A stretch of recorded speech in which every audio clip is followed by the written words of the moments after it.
කරු මුලාසනාරූඪ මන්ත්‍රී ඉම්රාන් මහරුෆ් මැතිතුමනි අද සංවාදයට ලක්වෙන ආනයන අපනයන විශේෂ රෙගුලාසි යටතේ මේ කරුණ අතරතුර සංවාදයට ලක්විය යුතු කරුණු කිහිපයක් තිබෙනවා.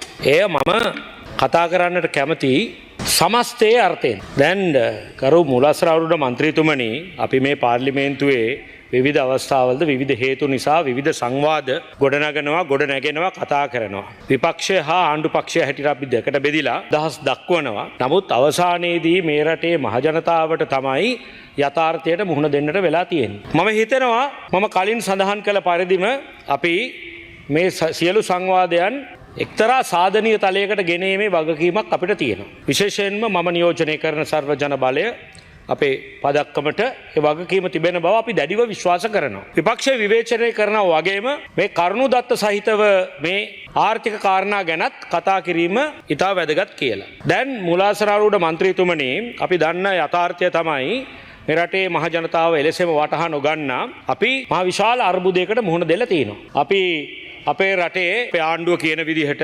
බිලියන 18ක ප්‍රමාණයක් ඇත්තටම 17ක් අපනයනයෙන් ආදායම ලබනවා ඩොලර්. එතකොට සංචාරක කර්මාන්තය හා විදේශ ප්‍රේෂණ එකතු කරාම තව 11ක් තියෙනවා. මේ දෙක එකතු කරලා ගත්තම අපිට 29ක් විතර තියෙනවා.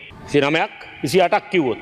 එතකොට මේකෙන් 22ක් 23ක් වේදම් කරාම අපිට 6ක් බිලියන ඩොලර් බිලියන 6ක් විතර එකතු වෙලා තියෙනවා. ඒක ඔබ දන්නවා එකතු වෙලා නැහැ අපේ සංචිතයට ඩොලර් සංචිතයට එකතු වෙලා නැහැ. නමුත් එය වාණිජ බැංකුව හරහා තියෙනවා. නමුත් මේන් කියවෙන යථාර්ථය මොකද්ද?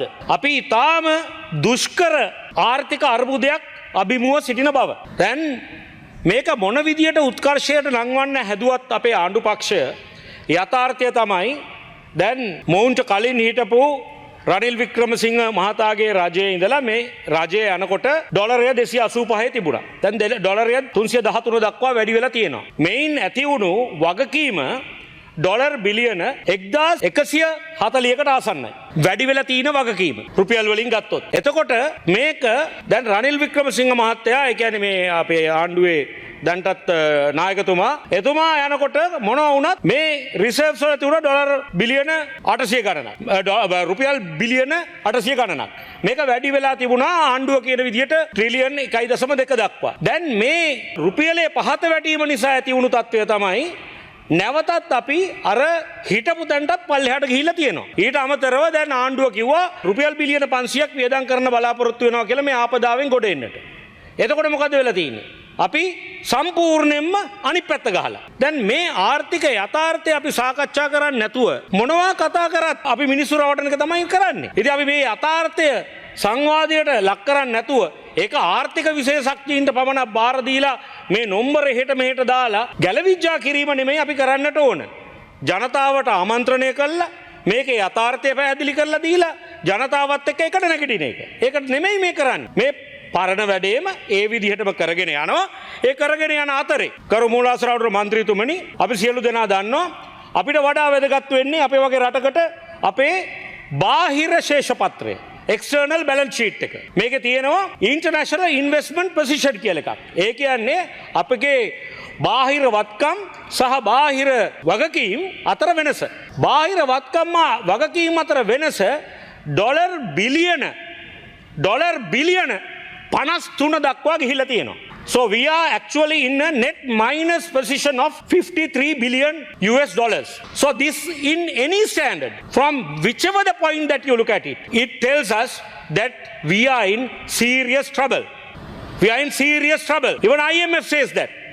So if we are in serious trouble, we have to take serious action. That has to come from us as a team.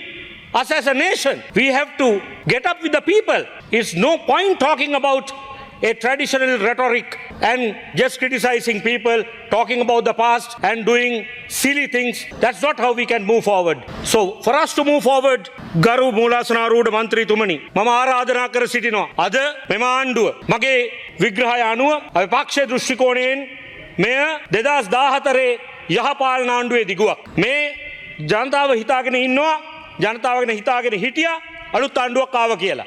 එහෙම එකක් වෙලා නැහැ. මේ තියෙන්නේ ඒ ආණ්ඩුවමයි. මේ හිරේට යන්නේ ඒ ආණ්ඩුවෙන් මේ අගමැති ජනාධිපතිතුමා පවත්වාගෙන ගියපු අර කැලෑ පොලිසියේ ඒ අයමයි මේ ගෙන එන්නේ ඒ ආණ්ඩුවේ එතුමන්ගේ ඒ න්‍යායාචාර්යතුමා රනිල් වික්‍රමසිංහ මහත්තයාගේ වැඩ පිළිවෙලමයි.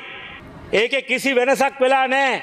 ඒ විදියට මේක යනවා. අහිංසක මිනිස්සුත් මේ අපේ අහිංසක ආණ්ඩු පක්ෂයත් හිතාගෙන ඉන්නවා ඔවුන් අලුත් ආණ්ඩුවක් හැදුවා කියලා. මේක කොච්චර තරම් හිතාගන්නට බැරි ආශ්චර්යයක්ද කිව්වොත් අද මේ ආණ්ඩුව පිටිපස්සේ ඉන්න අභ්‍යන්තර හා බාහිර බලවේග දිහා බැලුවම මේ රටේ මේ නිර්ධන පාන්තිකයාට වෙන්නේ යන දේ ඉතාම පැහැදිලි.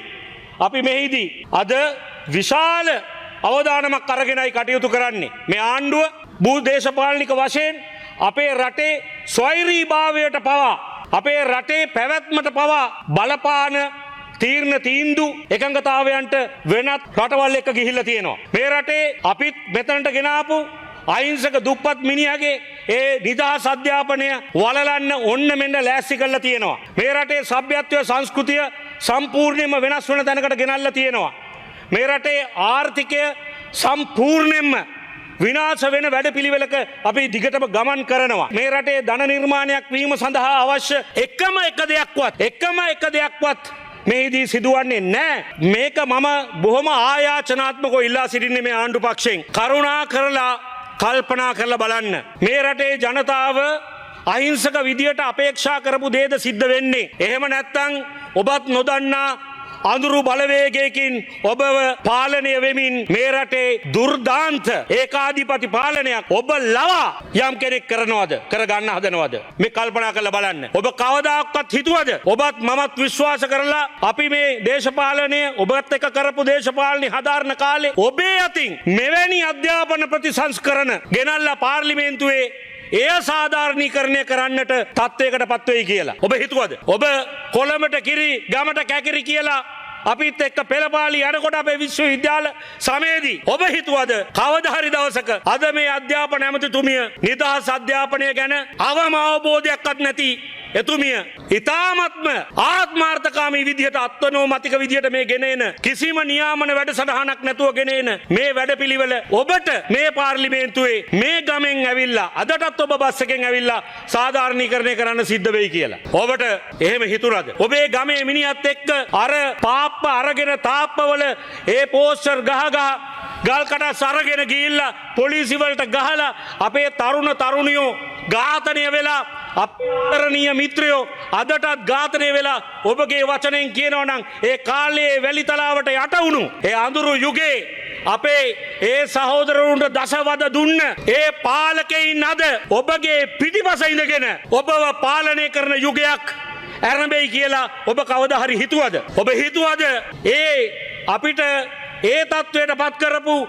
මේ අපේ අහිංසක මිනිස්සුන්ට මෙවැනි දුර්දාන්ත යුගයක් නියෝජනය කරන්න ඔවුන් ඔබ අතකලුව කරගනිවි කියලා. මෙන්න මේ ආයාචනාත්මක ඉල්ලීම ඔබටයි ආදරණීය හිතවත් අපේ ආණ්ඩු පක්ෂ මන්ත්‍රීවරුනි මම අවසාන වශයෙන් ඔබ ඉල්ලා සිටිනවා. නැවතත් ඔබට යම් කිසි ලක්ෂයක් තියෙනවා නම් කරුණාකරලා අවසාන වශයෙන් මෙන්න මේ හදිසිය ගෙනල්ලා විනාශ කරන්න හදන නිදහස් අධ්‍යාපනය අඩුගානේ රැකගන්න අපිත් එක්ක හෙට මතුගමට එන්න මතුගම අන්න අර නිදහස් අධ්‍යාපනය වෙනුවෙන් ඒ පෙනී සිටපු අපේ වීරවරයා කන්නංගර පිළිරුව ඉදිරියට එන්න අපිත් එක්ක හිටගන්න මේ නිදහස් අධ්‍යාපනය රැකගන්න අඩුම ගානේ කියලා ඉල්ලා සිටිමින් මම නිහඬ වෙනවා. බොහොම ස්තුතියි.